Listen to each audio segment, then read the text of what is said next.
Welcome to CLEF Notes, brief answers to theological questions. Our question for this morning, what is the right hand of God? Well, the easy answer to that question, of course, is it's that place right next to God, right to his right.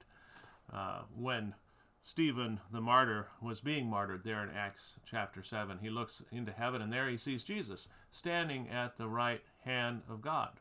Isn't that what it's about? Isn't that what is meant when we read in Colossians 3 and in Mark 16 and Hebrews 12, all about Jesus being at the right hand of God? Well, there's a little more to it.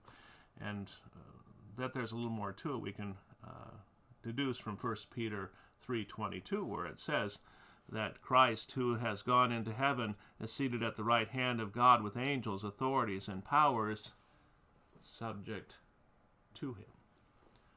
Meaning that right hand of God is a position of power and authority.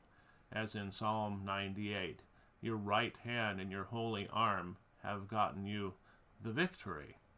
And this, of course, is what Jesus is talking about when we read in Luke 22, where there he's before the council, and they're asking him if he is the Christ. And he says what? He says, from now on, you'll see the Son of Man, the right hand of the power of God.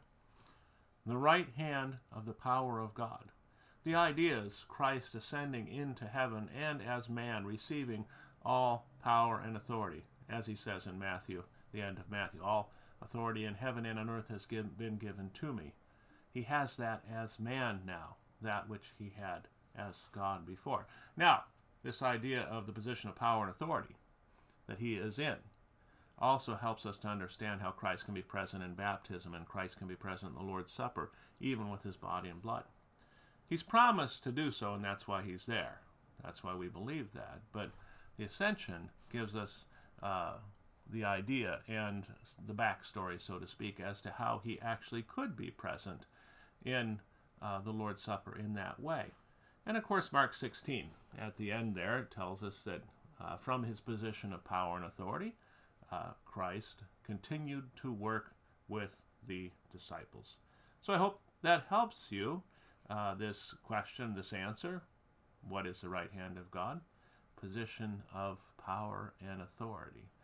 Hope to see you next time on CLEF Notes.